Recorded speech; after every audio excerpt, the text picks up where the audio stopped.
I seem to be a magnet to demand avoidant people, being one myself, and it's my people, so I love it. But a lot of people that come to my center have that particular label, and I see that, especially the children, they will not accept anything less. You know, they are demanding that we acknowledge a better way of being. They will not accept something mediocre anymore, and thank goodness. And if you think back through time, you know, there were always, way back when, right, when we were in sort of a tribal existence, let's say, there were always the people that were highly sensitive, that were, you know, honored in those groups of people, because they were the people that would alert others to danger. They could sense things that weren't as obvious. Ever feel like you're doing all the things, gentle parenting, routines, therapy, but something's still missing? What if the missing piece is spirituality? Take our free quiz right now. What kind of woo are you as a parent? It's fun, quick, and reveals your unique spiritual style, so you can parent with more flow, trust, and alignment, because we parents don't need more shoulds in our lives. Let's lean into our strengths. Click the link in the show notes below. Happy days, spiritual parents. Hi there, and welcome back, Conscious Parents. I'm so excited. I have a treat for you today. I have Renee Boos here. She's a changemaker mama, and I'm so excited to connect with her. She opened the Neurodiverse Community Center in Lafayette, Colorado, and she is all about healing and changing the mindset of neurodiversity. Did I describe that correctly for you, Renee? Yeah, I think I describe it differently every day, so, you know, yes. Okay. When it comes from the heart, I feel like it evolves, right? Yeah, for sure. Yeah, so I'm so excited to have you. And I think it's really interesting because I feel like our parenting journeys have evolved in similar ways, possibly tuning into ourselves and such along these journeys. And I'll get to that in a minute. But first, I wanted to start off talking to you about, we were recently chatting earlier about helping our children. I call it the strengths and some of the challenges, but empowering our kids and labeling them. In our house, we call it superpowers, our heightened sensitivities. Maybe that can sometimes make it hard to be in the body at certain times, but also we try to change the mindset and focus on the positive pieces of being so connected to being a human. Yeah. So I'm curious. Right? Being a human, being in our human form, with our highly sensitive, amazing kids that came to us. What do you guys frame it as in your house or in the community? How do you frame some of those pieces, those heightened sensitivities, or those understanding? I feel like my kids can read the room. They can read other people. They're drawn towards certain situations. What do you guys frame that as in your house? I think for me, you know, it was sort of a blessing and a curse that I realized very quickly with my son that I shared many of the sensitivities that he had, but mine had just been so heavily masked due to lack of a supportive environment and, you know, just adulting for so long. I had my son at 43 years old, and he's my only child, so I didn't know anything about neurodiversity at that point. I just thought I was kind of a quirky person. I'd set up a life that fit me really well, I thought, and I felt like I had a lot of control over that life. And then my son came, and I was like, wait a minute, this perfect life isn't perfect for him, and I'm kind of resonating with this. It felt like his nervous system was just vibrating, you know, it was like tangible to me, and I was like, there's a familiar hum here, but mine was like, you know, 20 miles back down the road, and his was right in my face. So it was this sort of an awakening process for me. And then I had a lot of challenge with that in terms of, you know, answering your question, what did we call it? At first, you know, it felt, I'm going to be honest, I had been conditioned to think that these things, these sensitivities that I had were a detriment. And so I looked at them like a problem initially in myself. And then, you know, when you have a child that mirrors some of the things that you see in yourself as maybe less than ideal, you might think that they're less than ideal in a child. But very quickly, that idea that my son was perfect I had this epiphany one day holding him, and we had a rough time, and he just looked so peaceful and so happy, which was kind of rare at that time. And I thought, he is so perfect. I knew it. Despite from the outside world and our sort of conditioned environment and our peer group and my family and all of those things, we looked nothing like perfection on those kind of typical standards. But I looked at him and I knew he was perfect, and I realized that if he was perfect and he came from me, whatever that means. I don't know these days. I'm really wondering about that. And he and I have had lots of conversations about how we came to be in this relationship together. But whatever. He was in me and was out of my body, my meat sack. And I thought, well, if he's that perfect, there might be a tiny bit of that in me too. And it sort of changed the way I saw him, saw us, saw the sensitivities that we shared.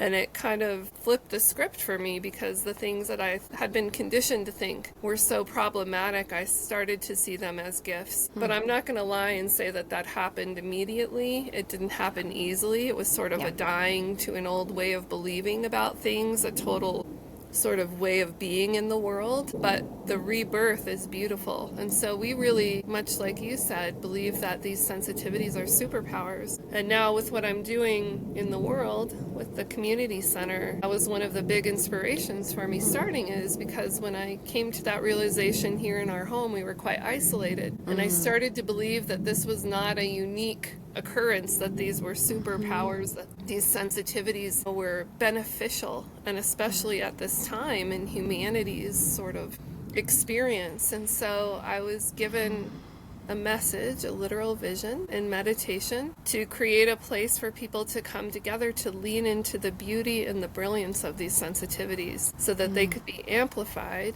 and so that these gifts, this energy that we can tap into, that we can feel, like you said, we can read the room, we can sense things. I think we are like magnets to certain frequencies, so that we can amplify them together. And I believe that it will change the experience that humanity has in the world, and it maybe by one encounter at a time. I'm not sure. It's a great experiment. So that's why I'm doing what I'm doing, and that's a really long-winded answer to your question. Oh my But gosh. we think they're superpowers, and I see it every day with the adults, the teens, the young adults, and the children that come to my space. It is evident. There is no doubt in my mind that what oftentimes the medical model deems as a deficiency, in the same breath could be seen as an extreme strength, a gift, something that is so needed. And I always say that everything that I see that those of us, myself included, that have these labels need to thrive, there hasn't been one exception, and I've been looking for it. There's not been one exception to the fact that these things are better for all of humanity. These ways of being, this way of life, there is no doubt in my mind. So I think it's definitely a beautiful gift, a hard-won one sometimes, It's not easy to be in these bodies with these sensitivities. I'm not denying that. It is not easy. It's really interesting. I think I went through thank you for sharing your story. It was a beautiful story. And it's interesting because I was a speech therapist and an elementary educator beforehand. So my previous education taught me to look for the errors in a person to help fix those errors. That's what I was trained to do as a speech therapist, right? To diagnose and then treat. And so I constantly, when I had my kiddo, my son, who's now turning 10, when he was first born, I was constantly looking for, what's wrong? What's wrong? Why is he crying? What's wrong? How do I fix it? And I wanted to label it or figure it out or diagnose it every single time. Whereas now, and so much healing and so much spirituality and all of these pieces that you kind of mentioned, that helped to get me to where I am now. Also on a very similar path, using the podcast, whereas you're using a community center, it's really cool because I'm trying to share with the world that these kids are coming in a loud way to help us come back to some of the basic human pieces, which is connection, knowing ourselves, slowing down our lives, being within nature sometimes if the kids are in that zone, if we're having a good day. But yeah, those pieces that maybe you and I couldn't achieve when we were younger because we weren't allowed to be the high maintenance kid. I think Brene Brown labeled it high maintenance kid of the 80s, 90s, 70s. I think when we weren't allowed to be like that, now we're starting to understand, and we have people like you and I out there trying to say, let them be themselves. Let's find their strengths. Let's find how to support them so they can be who they truly are meant to be here. And we're learning from them. So I think that's a beautiful thing. I think many of them, at least I'll speak from my experience with my son, and I seem to be a magnet to demand avoidant people, being one myself, and it's my people, so I love it. But a lot of people that come to my center have that particular label, and I see that, especially the children, they will not accept anything less. They are demanding that we acknowledge a better way of being. They will not accept something mediocre anymore, and thank goodness.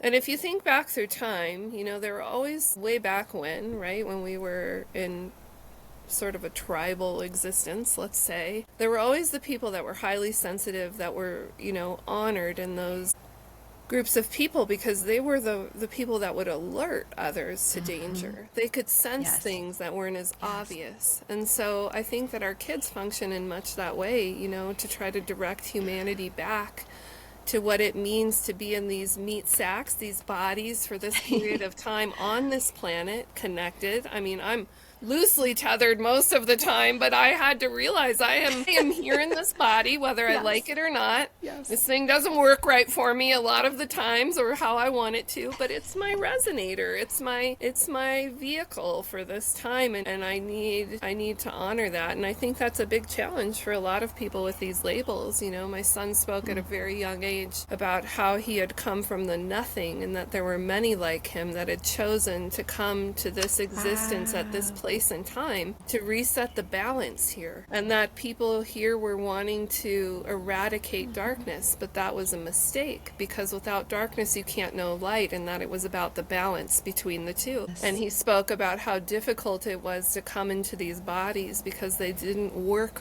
right, and the language could never communicate what he really wanted to say. And he was like an Oxford scholar at 1.5, but the language, there was no word for what he needed to communicate. Wow. And so, it was like all of this high vibrational frequency trying to downgrade into this material manifestation, and it's difficult. And we look at these kids like they're broken because they're not assimilating into this reality, this material world, this material vessel.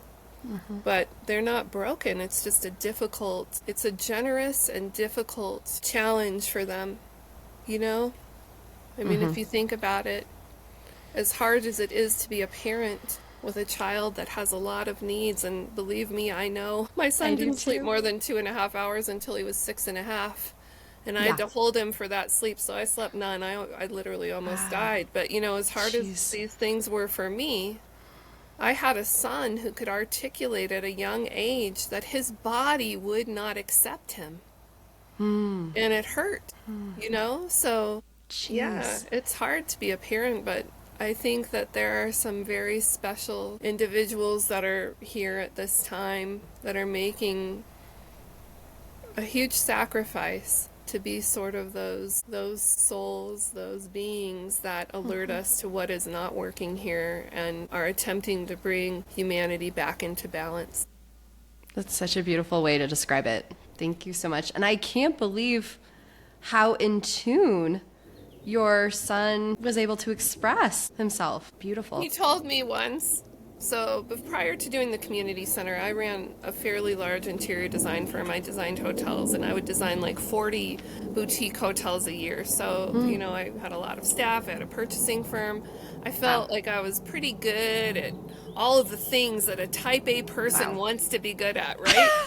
And so then I have this kid, and I can't even take a shower. I can't sleep. We're like barely surviving. One of us Yes. isn't wearing pants. That wasn't me, but that's how it was. I was about ready to get rid of mine too because I wasn't leaving the house. And I was holding him, in our chair where we would sit, and I would attempt to get him to sleep, which was so ridiculous because the kid didn't need to sleep. He had stuff to do during the night, all these hours. I just thought, you need your 8 hours or you're going to die.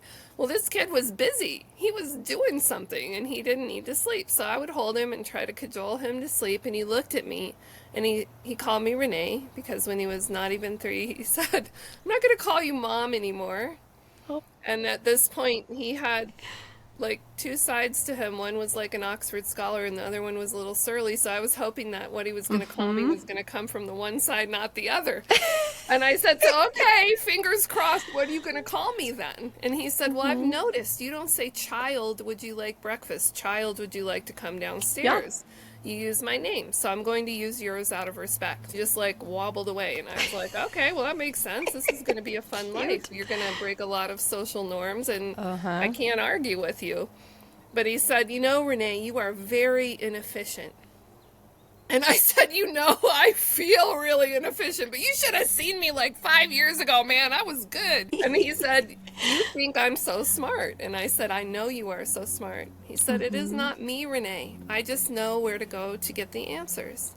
You might notice I get a little quiet and look into my source, where every answer resides.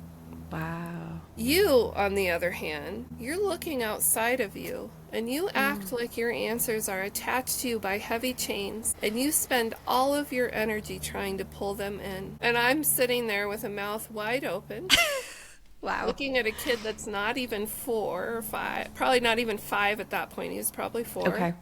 Wow. And wondering where this wisdom came from, And that's when I decided to not care if he ever wore pants again, ever ate anything other than plain noodles. I just, I was like, these concerns are not the concerns that we should have. He is 100%. concerned about the things that matter. And I'm spending a lot of my life force energy on these things that do not matter at all. So he's been a brilliant teacher for me and really changed the course of my life in a huge way. And I am very grateful. And I almost died being his parent. So, there's that. Well, I'm glad you maybe have gotten sleep since then. Oh, yeah. I'm glad you're all good. I'm back at it. It's and him too, like 13 hours a day. It's awesome. I don't know, Wow, brand that's new life. amazing. That's amazing. Wow. Yeah. So that's quite a journey to have gotten to that place. Yeah. I was gonna, I feel like I'm in a lot of telepathy or several telepathy groups now on Facebook after telepathy tapes came out, and kind of, I feel like it's breaking down that box for us, right? It's really helping us with what your goal is similar to my goal in connecting with these families and trying to help focus on what we're looking at, and we're coming from our hearts and heart space. I'm finding there's parents in these groups, and they're asking how to connect with themselves, how to connect with their kids. They feel like a telepathy piece is a piece that they're seeing. What would you say to families that are starting to experience this, starting to mold, like to open themselves up to these ideas and pieces? What would you say that helped you? I think my first, the strongest advice I could give someone is to let go of your conditioned beliefs about what is real. Let it go, because you can still come back to that. But if you can open yourself to believe that potentially more is possible than what you've been conditioned to believe, there is no harm in that. There's only possibility and potential. And so I would say just be open and to let go of this. I think this goes hand in hand. When we try to hold on to something that we think is true, I think oftentimes, at least I'll speak for myself, it comes from a place of fear. We don't want to be vulnerable. We humans don't want to be vulnerable. And we are afraid of so many things. And if we can let go, even for just brief periods of time, of that fear and become a little bit vulnerable, And that is something that was very difficult for me because I had a pretty traumatic childhood and I had armored myself pretty well and I was really good at controlling things because that gave me this sense of safety. And so this idea of vulnerability was something that I didn't even want to interface with. But I have learned that the unknown, so when you don't want to be vulnerable and you're afraid, you want to know things. You don't like the unknown. Common sort of trend in our community with these labels, right? Yes. And so the unknown is terrifying at times. But what I have found in my meditation practice really led me to this understanding, and a tremendous personal healing occurred. I know that the unknown holds much more promise than anything detrimental to me now. I am certain. And if I'm not willing to step into the unknown, then there is so much potential that I am missing. And so back to your question for these parents, step into the unknown. Just try it, I believe it is safe. I have found it to be nothing but safe in these instances. There is a beauty there. There is love. There is the potential for the kind of connection that I think we were in this experience for. Yeah. And our children can be our guides. Which is, sort of changing that conditioned idea that as a parent, you're here to guide your child. Yes. Sure, in some things, the mundane, you're going to teach them how to drive and how to hold a fork and all of that. Right. But I think that our children have the potential to guide us in these other ways. A huge potential to do that if we will honor what they're bringing and their knowledge. Humble ourselves a little bit, step into the unknown with an open heart. Yes. Embracing the unknown can be such a process to get to, right? There's so much healing because you have to look at the inner child pieces as a parent. What is my need for this control? What is it? How much conditioning have I had myself as maybe a high maintenance kid that wasn't allowed to be like that as a kid, or maybe had the PDA yourself as a kid and didn't realize it, or were a highly sensitive kid. It's really interesting. I've started to fully embrace the unknown. And I feel like as you do it more and more, it becomes so much easier. And you're like delighted by what comes to fruition. And it's like, whoa, I didn't even expect this. I didn't even think this was a possibility. I didn't even know this would come my way, or things that you hadn't even imagined that come alive. So there's definitely, have you had part of that healing journey for yourself? I don't know. I know it's probably my healing journey was very long as well. And I was raised spiritually. I had a good, a pretty stable childhood. There was a lot of control in my childhood, but I know I see why I was in so much control, because I had to be in control, because I was control. There's a lot of control to break for us. And we still use those tools to come back when we're feeling that we're trying to control again. So yeah, we're human. We're in this meat body, I think you call it. Meat sack. Yeah. Meat sack.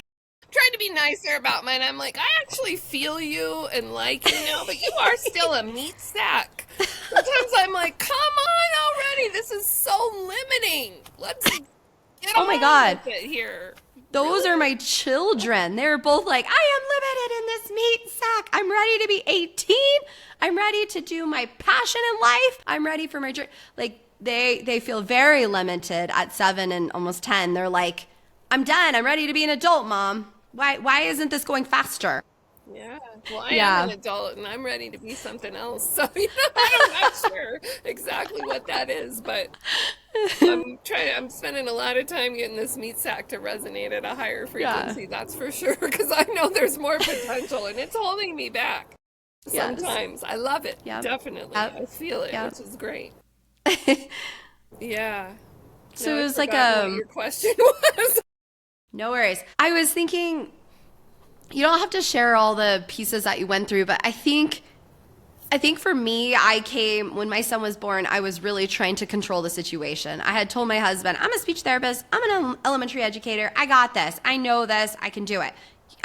you're good. You can backseat. But as soon as he was born and looked in our eyes, we were like, holy smokes, our world is shaken. I know nothing. And then my husband said, he's beautiful, Carrie. And he turned and looked in his eyes and he was like, wow, we don't know anything. Both of us were just rocked to our core.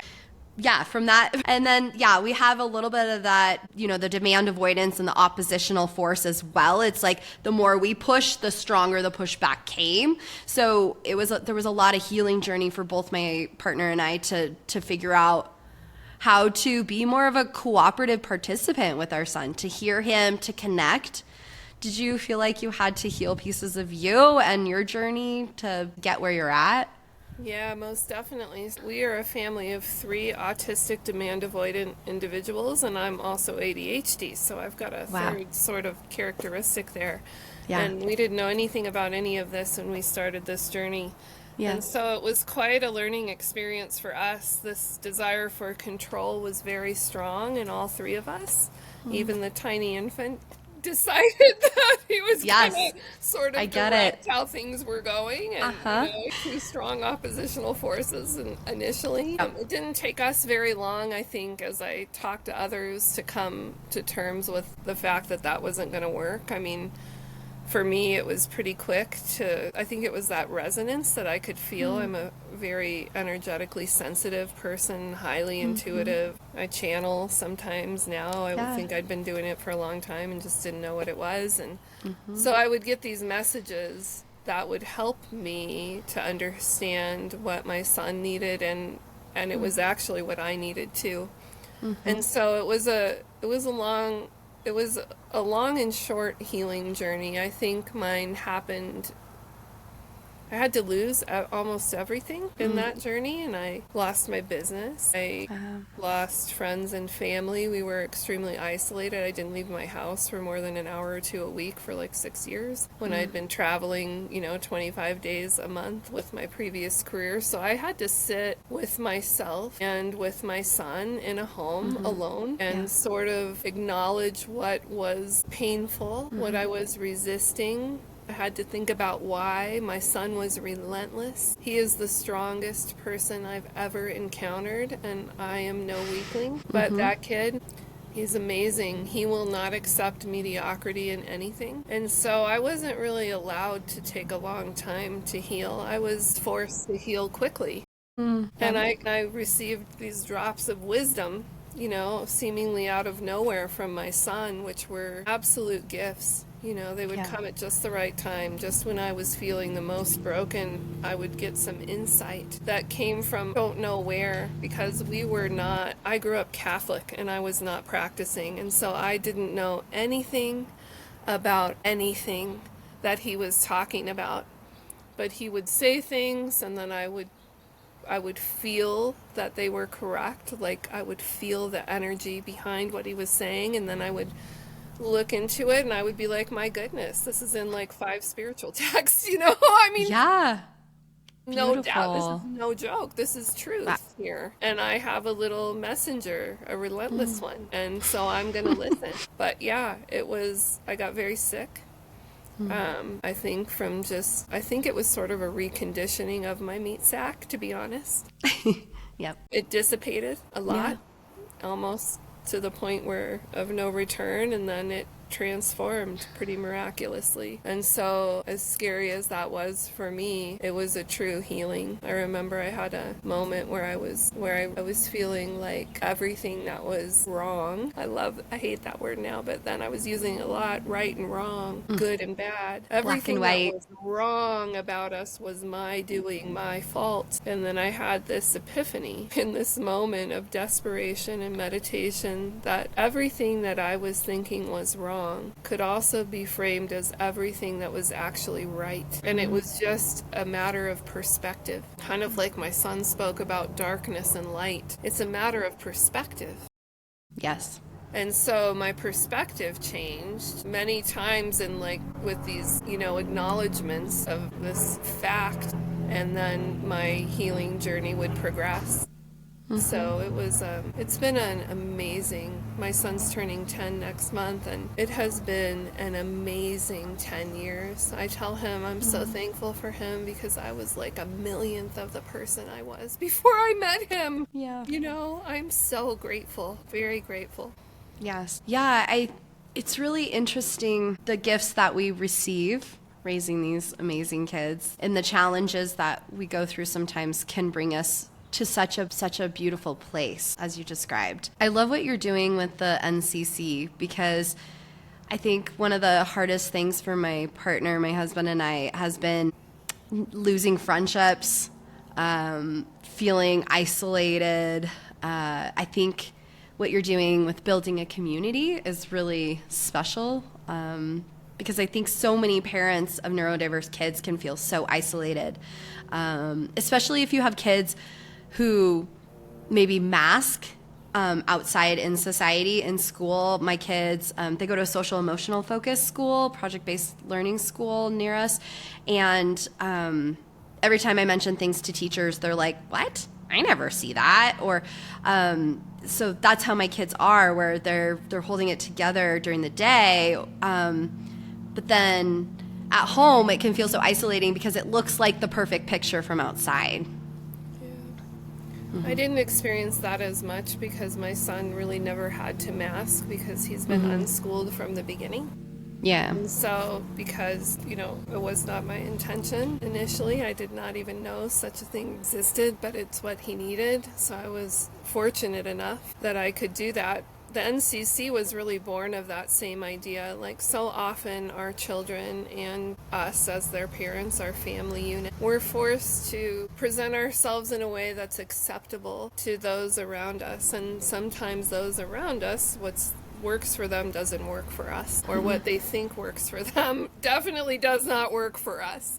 Yep. And so, like you said, it can be very isolating. And my concept, my inspiration for the NCC was there are many places that you can go, especially if you acquire labels in life, to get fixed, to work on your challenges, right? And we all come into this meat sack with a bucket full of challenges and hopefully, I think, like 25 buckets full of gifts. But I think we're really conditioned to look at that one bucket full of challenges and work on that before we really focus on these gifts. The gifts are taken for granted. The challenges are where the focus goes. And oftentimes for our children, they have, you know, they're in 5, 6, 7 therapies a week, and they're focusing on all of these challenges, and they don't have much time to lean into their gifts because they're masking so heavily that when they come home and have some freedom, it's just meltdown, you know, let it all out time.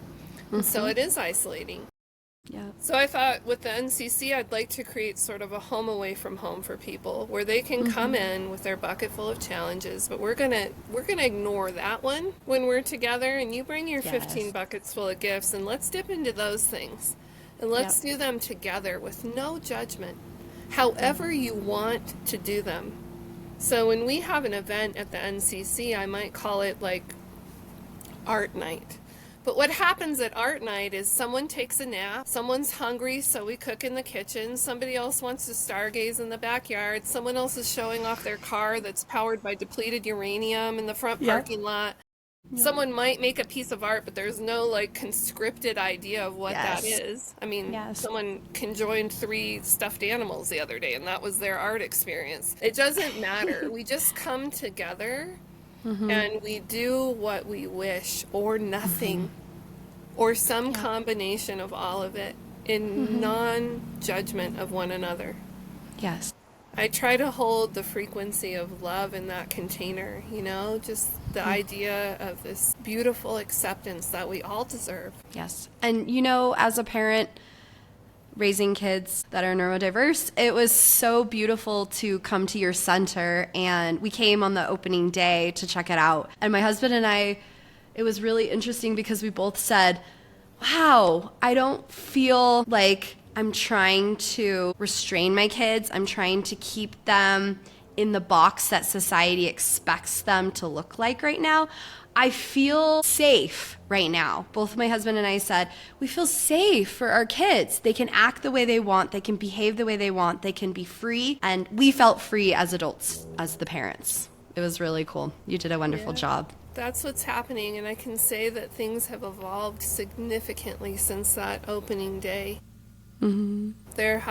There is definitely this palpable feeling, and I'm not the one saying this, it's amazing. People come in thinking it's a retail store or something, so I don't have enough money for a great sign, and I'm maybe not even going to put one up because it's awesome. That random people will come in and they'll step like 5 feet in the door and they'll go, what is this place? What are you doing here? Yeah, it's Oh beautiful. my gosh, it feels so wonderful. And they're perplexed, and I tell them, and then they're in tears and they want to volunteer, and then they tell me that maybe this is their neurotype, they're curious about it. And there's definitely the concept, the message I was given, and I just had the container and enough crazy to try to do it with no money and no help. So that's my MO, so let's do that. Let's give it a go. But it has done exactly what I was told it needed to do. For sure. It is a beautiful experiment about what is possible. Yeah. Thank you so much for sharing your journey and your family and how you've found this whole piece of you, how you found NCC, how you followed this path that you were led along. I love the courage you had to do all of that, and thank you for sharing your changemaker journey with us. It was beautiful to hear. Thank you for giving me the chance, and thank you for what you're doing. It's so wonderful that we can all now come together and just openly share. It's such a gift. It's what we learn from each other's lived experience, I believe, far surpasses anything that we can find elsewhere. We are meant to help each other, and by sharing our stories, I think we do that. Yes, it's beautiful. So it continues on the path. Thank you, Renee. Yeah, thanks. I seem to be a magnet to demand avoidant people, being one myself, and it's my people, so I love it. But a lot of people that come to my center have that particular label, and I see that, especially the children, they will not accept anything less. They are demanding that we acknowledge a better way of being. They will not accept something mediocre anymore, and thank goodness. And if you think back through time, there were always, way back when, right, when we were in sort of a tribal existence, let's say, there were always the people that were highly sensitive, that were, honored in those groups of people, because they were the people that would alert others to danger. They could sense things that weren't as obvious. I seem to be a magnet to demand avoidant people, being one myself, and it's my people, so I love it. But a lot of people that come to my center have that particular label, and I see that, especially the children, they will not accept anything less. They are demanding that we acknowledge a better way of being. They will not accept something mediocre anymore, and thank goodness. And if you think back through time, there were always, way back when, right, when we were in sort of a tribal existence, let's say, there were always the people that were highly sensitive, that were, honored in those groups of people, because they were the people that would alert others to danger. They could sense things that weren't as obvious. I seem to be a magnet to demand avoidant people, being one myself, and it's my people, so I love it. But a lot of people that come to my center have that particular label, and I see that, especially the children, they will not accept anything less. They are demanding that we acknowledge a better way of being. They will not accept something mediocre anymore, and thank goodness. And if you think back through time, there were always, way back when, right, when we were in sort of a tribal existence, let's say, there were always the people that were highly sensitive, that were, honored in those groups of people, because they were the people that would alert others to danger. They could sense things that weren't as obvious. I seem to be a magnet to demand avoidant people, being one myself, and it's my people, so I love it. But a lot of people that come to my center have that particular label, and I see that, especially the children, they will not accept anything less. They are demanding that we acknowledge a better way of being. They will not accept something mediocre anymore, and thank goodness. And if you think back through time, there were always, way back when, right, when we were in sort of a tribal existence, let's say, there were always the people that were highly sensitive, that were, honored in those groups of people, because they were the people that would alert others to danger. They could sense things that weren't as obvious. I seem to be a magnet to demand avoidant people, being one myself, and it's my people, so I love it. But a lot of people that come to my center have that particular label, and I see that, especially the children, they will not accept anything less. They are demanding that we acknowledge a better way of being. They will not accept something mediocre anymore, and thank goodness. And if you think back through time, there were always, way back when, right, when we were in sort of a tribal existence, let's say, there were always the people that were highly sensitive, that were, honored in those groups of people, because they were the people that would alert others to danger. They could sense things that weren't as obvious. Well, that's a wrap. Thanks so much for tuning in, Changemakers. This is Carrie. And if you haven't done a review for us, 5 stars and a few words about what you've enjoyed in our podcast episodes, we would really appreciate it. If you guys would like to ever message me, I would love any questions you have or any feedback at info@hearttoheartlife.com. We also have a brand new website, which we're super excited to share. It's hearttoheartlife.com. Thanks so much for tuning in, and happy life, happy times, Changemaker families. Bye. Please remember that the information shared on this podcast is educational in nature and does not constitute licensed mental health advice. If you need such advice, you should speak with a licensed professional about your unique situation. Thanks so much, happy listeners.